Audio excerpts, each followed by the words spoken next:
If the purpose of this series was to show just how scary facing a Gundam can be as a regular ass pilot on the battlefield, then boy, I'll tell you, if anything, they definitely nailed the fear aspect of it. As for about a good 3 or 4 minutes, this Gundam, who is usually shown in a more heroic light in the things that we're used to seeing, was a straight up demon when it came to his first appearance here. Now, that's not to say it isn't a noble pilot behind it, but what this is doing is something that I've said many times when it comes to Gundam throughout my content creation years, and that is, this is war, and when you're dealing with war, there's really only gray areas. Who's the hero and who's the villain depends on what side you're on. Ladies and gentlemen, welcome to the Scout Report, and we're covering episode 1 of 6 of Mobile Suit Gundam, Requiem of Vengeance, now on Netflix. This is only the second Gundam work to be done entirely in CG. The first was Mobile Suit Gundam MS Igloo, and that was freaking terrible. I don't recommend that series at all. I mean, unless you really want to see how bad CG anime was back in its infancy in the early 2000s, then just trust me on that. Okay, maybe that was a little too harsh on Igloo. I was gonna go back and watch it, maybe just to see if looking at it with more mature eyes would make a difference. Like, the CG in Igloo is just dated, that's all really, now that I really think about it. But the story was actually pretty good, like most Gundam stories set during the Universal Century. Now, G-Savior, that was ass. This series is the first to be animated using Epic's game Unreal Engine as well. So if you're a fan of cutscenes in current games, then that's the type of quality you can expect here with this series. I'm talking so much about MS Igloo because, much like what we have now with Requiem, Igloo gave us a story from the Zeon side of the field. People who know me and my take on Gundam, I always come into this saying, when you're dealing with war, just like I just said a couple of seconds ago, there's always a story for both sides. Although the Earth Federation are the more virtuous of the two sides, Zeon isn't entirely wrong in this war either. They're just the other side of the field. In fact, one of the biggest examples of Earth not exactly being the good guys point all the way back to Zeta Gundam and the Titans, who were the antagonists of that series. Guess what? The Titans were a branch of the Earth Federation, and they were assholes. So, there's that. But this 6-episode series takes place 11 months into the historic 1-year war of UC 0079, aka the original Mobile Suit Gundam story for newcomers to the franchise. In this story, our main character is a woman by the name of Iria Solari, a Principality of Zeon pilot under the Red Wolves Division, who is tasked with defending a European front against the Earth Federation forces in their efforts to reclaim the area.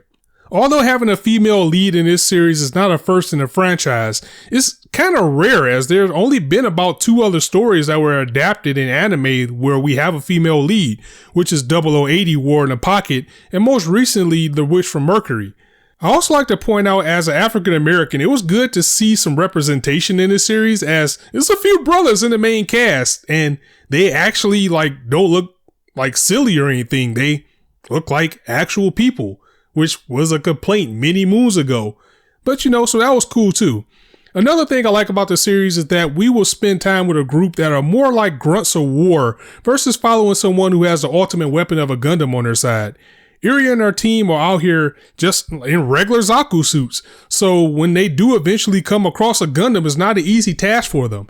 This kind of reminds me of 08th MS Team, which was a Gundam series, but it was about the Federation and the grunts just out there in regular GMs and suits going against the Zakus. Well, we kind of get the same thing in this series with Zeon soldiers being in Zakus and having to go against the threat that is a Gundam, and just how terrifying that can be.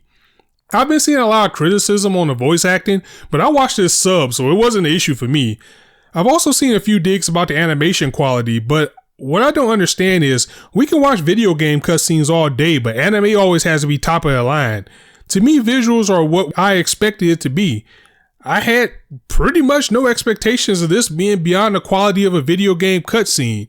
Of course, we always want more, but sometimes you just have to, level your expectations. But one thing I do want to mention, the opening is just a musical piece that felt really American, and that was a little bit of letdown for me because one thing I love is a good OP, and this just felt like it was a video game, and I guess that's the best comparison you can have for the series in this. As far as the episode, again we see a Zeonic front attempting to take back a base that was lost to the Federation in the war. Things aren't going too well for them until Arya and her Red Wolf Squad arrives to the battle and kind of turns the tide. I mentioned this before, but Zaku's mobile suits and a Gundam can really change the entire course of a war when it's only tanks and humans out there as the competition.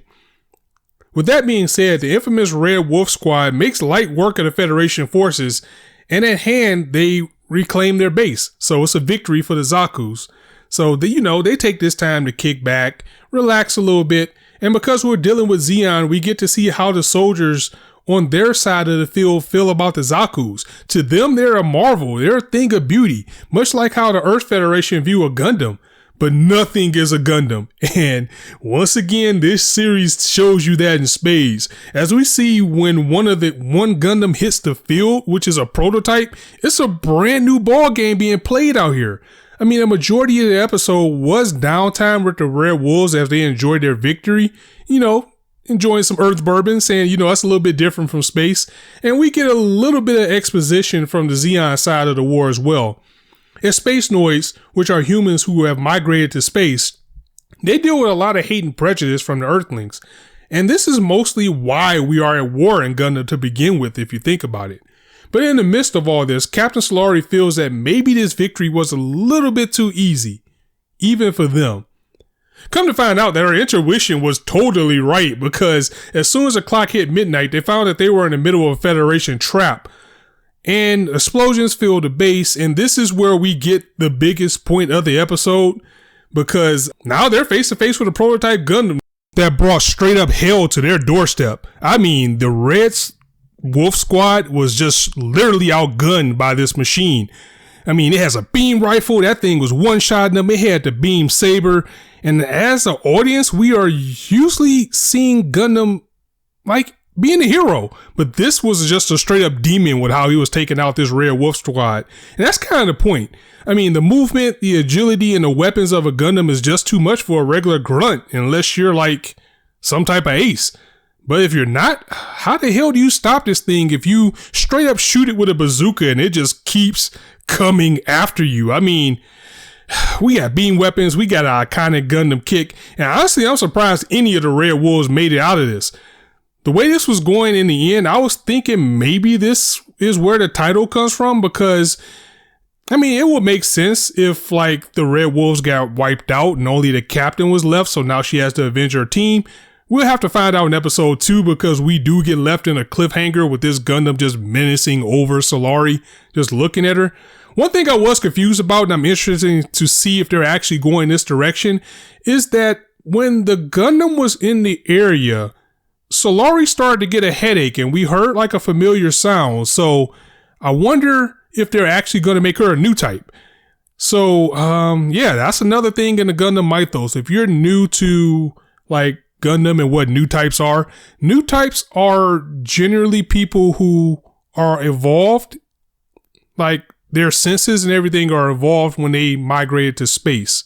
So not only are they ace pilots, they have almost telekinesis and all types of things. It really does depend on who's writing the story at the time. But anyway, overall, the first episode was pretty good. It honestly felt kind of quick and straightforward, and it's not too much to deep dive into yet besides what I just mentioned about the new type thing. But again, is the animation groundbreaking? No, it's not by any means, but it wasn't terrible either. I think that will be determined if the series does go into space or if it will stay grounded by how much, maybe budget or much effort they need to put into it. But if they stay grounded, I think it'll be fine the way it is now.